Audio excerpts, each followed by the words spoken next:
देशों से। ये भारत का कल्चर नहीं था, क्योंकि अब आप लापरवाह हैं तो पश्चिमी कल्चर आएगा। वही तो है। ये लिव इन क्या है? ये भारत का थोड़ी कल्चर रहा लिव इन। बोलो, अब आ रहा है विदेशी लोग, भारत का कल्चर, भारत में विदेशी कल्चर घुस रहा है। पहले अंग्रेज घुसे तो अंग्रेजों को तो अपन लोगों ने खदेड़ दिया। अब अंग्रेज नहीं घुस रहे हैं, अंग्रेजी परंपराएं घुस रही हैं, कल्चर घुस रहा, उनकी सभ्यता घुस रही है, जो हमें भीतर से अंग्रेज बना देगी। अभी आदमी आप कम अंग्रेज हो क्या? अभी भी भारत में जो शिक्षा पद्धति है वो एक अंग्रेज हुआ है मैकाले, उसकी लागू की गई शिक्षा भारत में अभी भी चल रही है। अभी आपको ये नहीं मानना चाहिए कि भारत आजाद हो गया है। अभी भी भारत एक तरीके से गुलाम है। क्या गुलाम है? आज भी भारत की शिक्षा प्रणाली गुलामी वाली है, आजाद वाली शिक्षा प्रणाली नहीं है। बताइए आप गा से गधा पढ़ रहे हैं, जबकि होना क्या चाहिए? गा से गणेश। भारत में हम लोग क्या पढ़ते हैं? हमारे यहां गुरुकुल परंपरा थी। ये स्कूल भारत की परंपरा है कि विदेशों की? भारत में स्कूल शब्द था? कहीं वेदों में पुराणों में स्कूल शब्द मिला आपको? गुरुकुल मिला है। बोलो हाँ। क्या मुसलमान आज भी स्कूल में नहीं पढ़ाते अपने कुछ बच्चों को? कुछ पढ़ाते होंगे, वो मदरसों में पढ़ाते, क्योंकि उनका मदरसा है।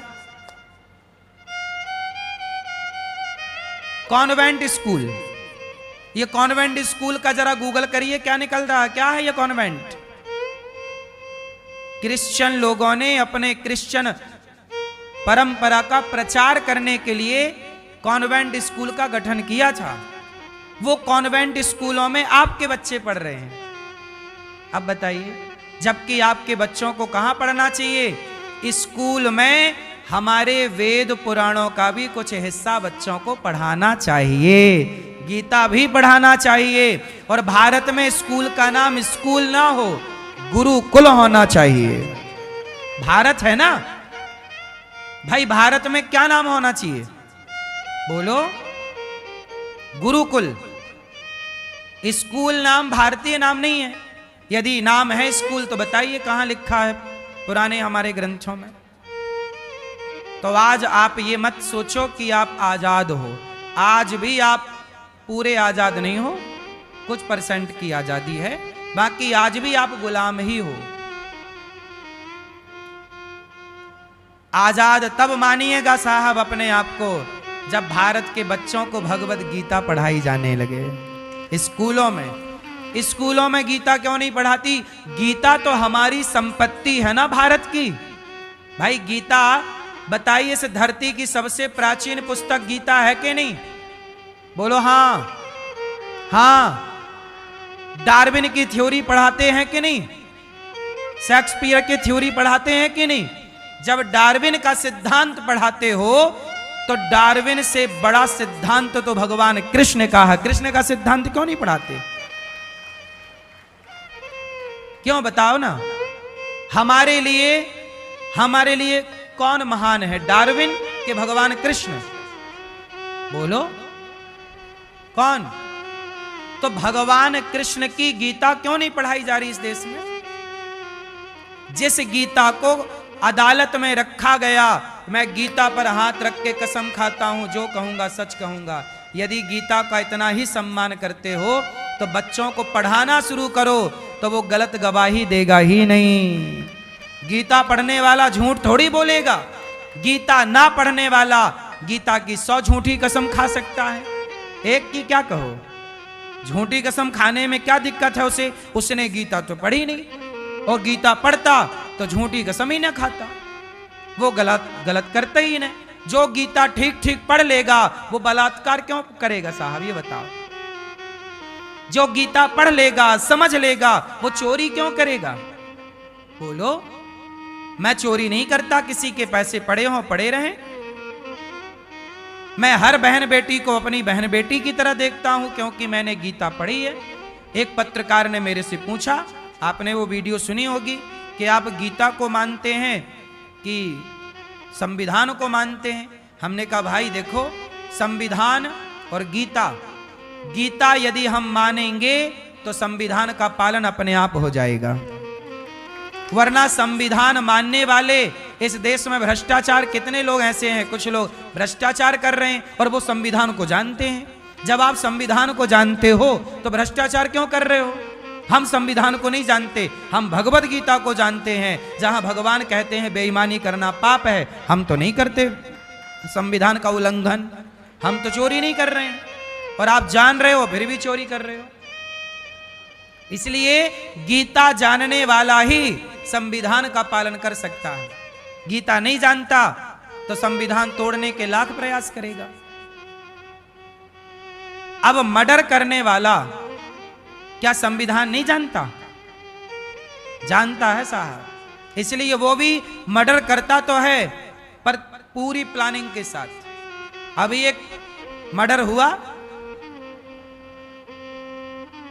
और मर्डर में क्या हुआ, पत्नी हो या पति हो, पति भी मर्डर कर रहे हैं, पत्नियां भी और मर्डर ऐसे कर रहे हैं कि पकड़े ना जाएं, कोई जमीन में गाड़ रहा। तो मतलब वो संविधान जान रहे हैं ना, तो धाराओं से बचने के लिए वो प्लानिंग भी तो कर रहे हैं कि मर्डर करके ऐसी जगह गाड़ेंगे कि मिलेगा ही नहीं। मतलब वो संविधान जान रहे हैं, फिर उससे बचने के लिए वो मर्डर करने के नए नए तरीके ढूंढ रहे हैं। बोलो हाँ। अरे जो संविधान जानेगा वो मर्डर तो कर लेगा पर बचने के लाख प्रयास कर लेगा, लेकिन जो गीता जानेगा वो मर्डर करने का सोचेगा ही नहीं। क्यों करें भैया, अहिंसा ही परमो धर्म, हमें नहीं करना हिंसा। इसलिए गीता पढ़ते ना तो आज इतनी दिक्कत ना होती इस राष्ट्र में, इतनी बेरोजगारी ना होती। अच्छा, गीता और बेरोजगारी ये कहीं मैच हो रहा है कि नहीं? क्यों भैया, आप गीता पढ़े हैं? क्या पढ़े हैं बताओ? गीता से बेरोजगारी का क्या संबंध है? जो गीता पढ़ेगा वो बेरोजगार नहीं रहेगा। कौन सा श्लोक, गीता की कौन सी ऐसी बात आपने पढ़ी जो ये प्रेरणा देती है कि नहीं आपको सफल होना? बताओ। गीता सही से पढ़ लोगे तो आप बेरोजगार नहीं रहोगे। बेरोजगार वही हैं गीता नहीं पढ़ते। बताओ मेरे दोस्तों, मेरे भाइयों, नहीं ना? इसलिए कहता हूं ये देश अभी भी गुलाम है, क्योंकि आपने बाबर सिकंदर को पढ़ा, पृथ्वीराज शिवाजी को पढ़ना भूल गए, राम कृष्ण को पढ़ना भूल गए। भूल गए ना?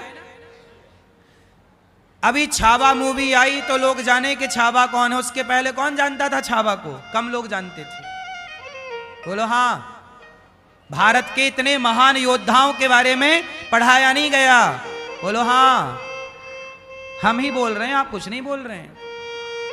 आप तो खुश हैं अंग्रेज बनने में, आपको दिक्कत नहीं है।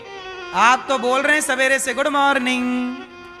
आप नहीं बोल सकते जय श्रीमन नारायण, राम राम काहे नहीं बोलते?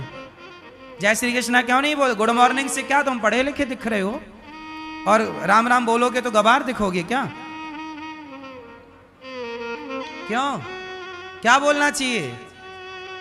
बोलो हाँ। आज हमारे देश में डॉक्टर इंग्लिश में लिखते हैं, जज फाइनल डिसीजन सुनाते हैं तो इंग्लिश में देते हैं लिख के। भाई साहब, भारत में आज भी बहुत लोग इंग्लिश नहीं जानते। तो भारत में न्याय इंग्लिश में मिलना चाहिए कि हिंदी में? आप गुजरात के हैं तो आपको न्याय गुजराती भाषा में मिलना चाहिए। आप मराठा के हैं तो मराठी भाषा में मिलना चाहिए, और हिंदी क्षेत्र के हैं तो आपको हिंदी में मिलना चाहिए न्याय। अब सबको इंग्लिश में मिल रहा है न्याय। भैया इंग्लिश हमें पता ही नहीं क्या लिखा है, पता नहीं इंग्लिश में लिख के कहां कहां आप साइन करा लो और बाद में कह दो आप गलत हो। लो भैया, हमें आती नहीं है तो इसमें दोष किसका है? इसलिए मेरा मानना है कि आपसे यदि कोई इंग्लिश में साइन कराता है, कोई इंग्लिश में पत्र लिख के लाए, कागज लाए और साइन करा के ले जाए और कह दे कि अब ये चीज हमारी है, आपके साथ फ्रॉड हो जाए, तो मुझे लगता है कि आपका दोष बिल्कुल नहीं है। दोष उस भाषा का है। जो भाषा आती ही नहीं है वो हम पे क्यों थोपी जा रही है? जो आती है क्यों ना उस पर बात की जाए? इंग्लिश पढ़ना बुरा नहीं है, पढ़िए भाषा, पर हमारी भारत की भाषा मातृभाषा। आप बैंक जाइए, खाता खुलवाइए। अब बैंक में खाता किन लोगों के हैं? जिनको बहुत 90% जिनको इंग्लिश नहीं आती, और वो फॉर्म भर रहे हैं, इंग्लिश में है, आ कुछ नहीं रहा, भरे जा रहे हैं। हिंदी में होता तो बहुत लोग भर लेते, कहां कहां वो साइन करा लेते हैं पता ही नहीं चलता। बोलो हाँ। तो बताइए फॉर्म किस भाषा में होना चाहिए? जो जिस भाषा को जानता है। यदि इंग्लिश है तो सोचिए, हिंदी का ऑप्शन ही नहीं दिया, अब देने लग गए हों। मोदी जी के जमाने में तो अलग विषय है, पर मैं सवाल करना चाहता हूं सिस्टम से कि जब देश आजाद हुआ उसके बाद से बैंक इंग्लिश में चलती आई है, हिंदी में चलना था कि नहीं? आजादी मिली थी तो अंग्रेजों को भगाया, तो हिंदी का तो बोलबाला होना चाहिए था, भारत की भाषाओं का बोलबाला होता, पंजाब में पंजाबी का बोलबाला होता, गुजरात में गुजराती का बोलबाला होता। क्यों जी? सब भाषाएं जिंदा रहती। इंग्लिश बहुत अच्छी भाषा है, बुराई नहीं है, पढ़ना चाहिए, बात करना चाहिए। आप भारत से बाहर पांव रखोगे तो आपको इंग्लिश में बात करना आना चाहिए, भाषा का विरोध नहीं है, भाषा आनी चाहिए। चाणक्य भी कहते हैं कि समय मिले तो अन्य भाषाओं का नॉलेज पाओ, अच्छी बात है। आपको 4-6 भाषा आए ये बहुत अच्छी बात है, आपको 10 भाषा आए ये बहुत अच्छी बात है। मैं किसी भाषा का विरोधी नहीं हूं, लेकिन निवेदन ये है कि हमारे देश के बच्चों को, हमारे देश के लोगों को अब इंजीनियर बनना है तो वो इंग्लिश में पढ़ेगा तो ही इंजीनियर बनेगा। क्यों भाई? हिंदी भी तो ऑप्शन होना चाहिए कि हिंदी में हम इंजीनियर हों, हिंदी में हम डॉक्टर बने। जो बात इंग्लिश में समझाई जा रही है वो हिंदी में भी तो समझाई जा सकती है, जो इंग्लिश में पढ़ाई जा रही है वो हिंदी में पढ़ाई जा सकती है। क्या दिक्कत क्या है ये बताओ? आपको डॉक्टर बनना है तो पहले इंग्लिश पढ़ो, इंग्लिश सीखो, और आप यदि हिंदी में डॉक्टरी करते तो आप जल्दी डॉक्टर बन जाते, क्योंकि आपकी भाषा मातृभाषा थी, बेहतर कर पाते। इस पर बड़ा शोध चल रहा है। ये हम लोगों ने बहुत बड़ी गलती कर दी आजादी के बाद कि अपने भाषा को महत्व ना दिया, इसलिए आजकल के लोग अंग्रेजी पढ़ पढ़ के भारतीय कल्चर समाप्त किए जा रहे हैं। इसलिए भारत में भी वृद्धाश्रम बढ़ने लग गए, बच्चे माँ बाप को छोड़ने लग गए। ये पूरा दोष उस विदेशी कल्चर का है।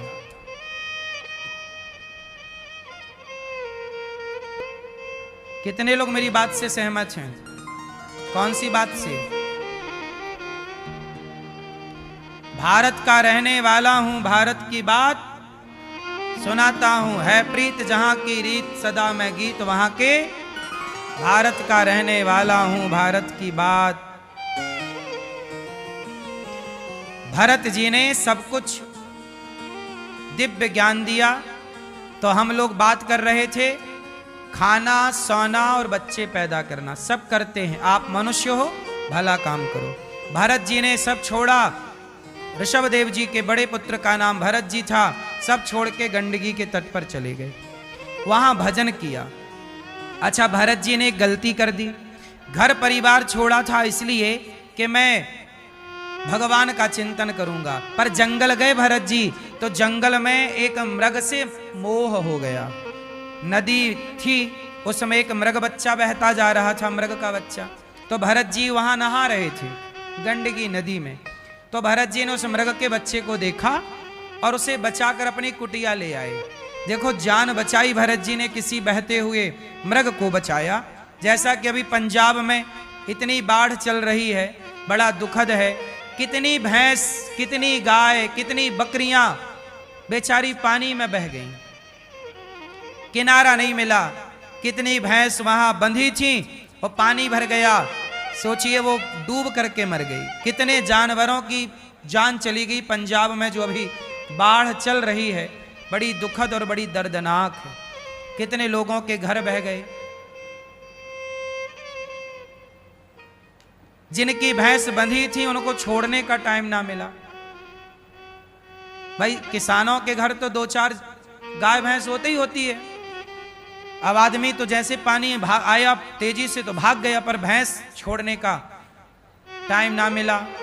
वो बेचारी बंधी बंधी वो कैसे छटपटाई होगी, वो बेचारी मर गई। कितनी भैंसें मर गई, कितने जीव जंतु मर गए, कितनी भैंसें पानी में बह बह के पाकिस्तान चली गई,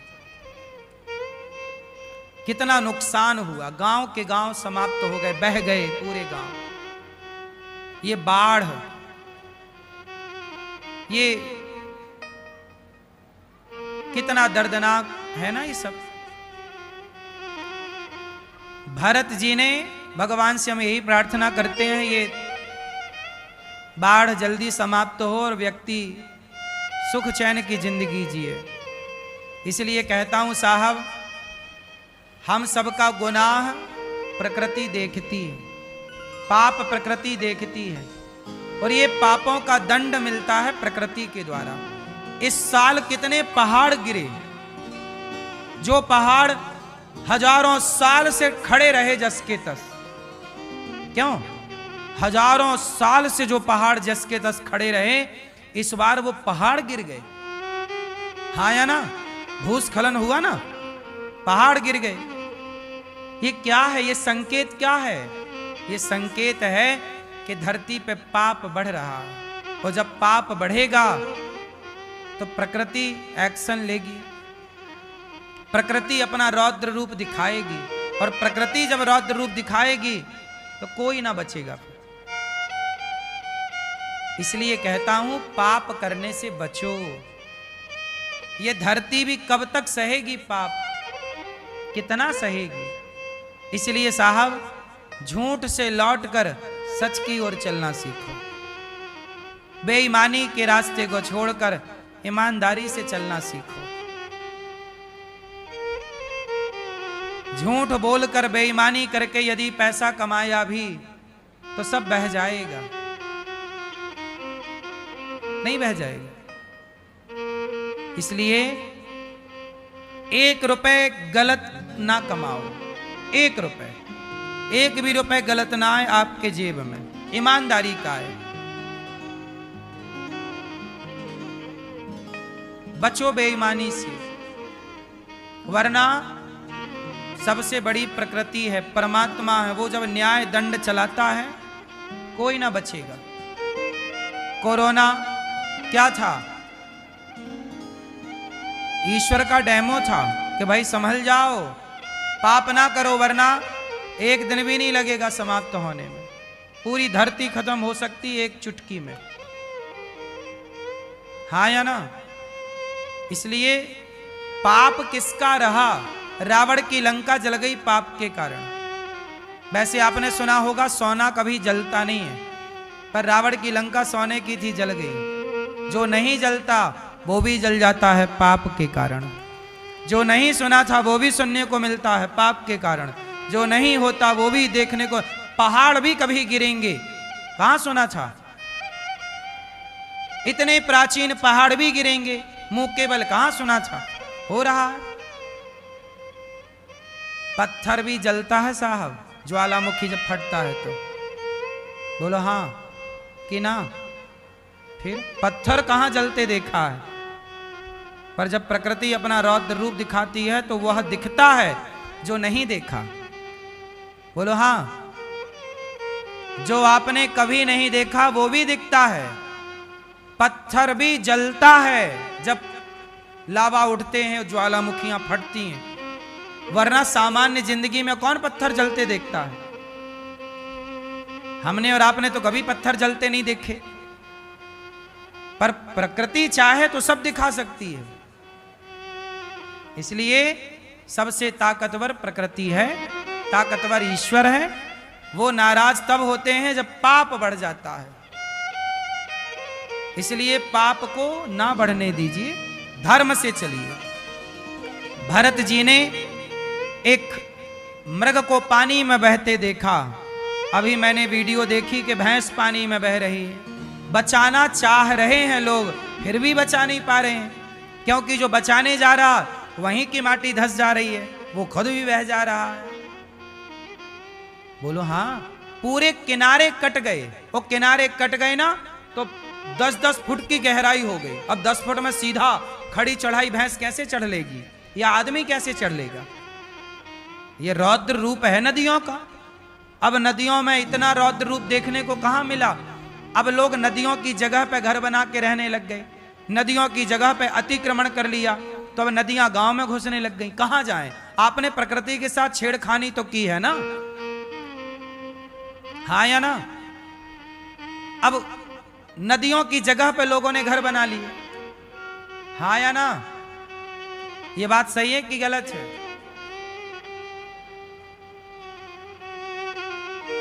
तो अब नदियां कहां जाएं? उनकी स्वतंत्रता आपने छीन ली।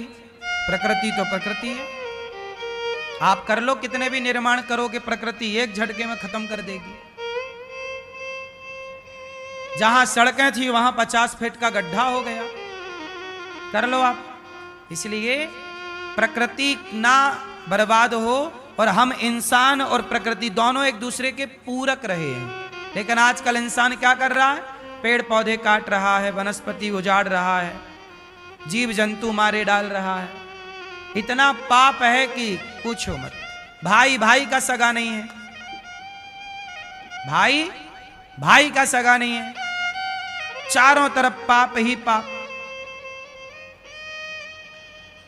भगवान बचाए इस पाप से हम सबको, हमसे कोई पाप ना हो, इस हाथ से भगवान से ही प्रार्थना।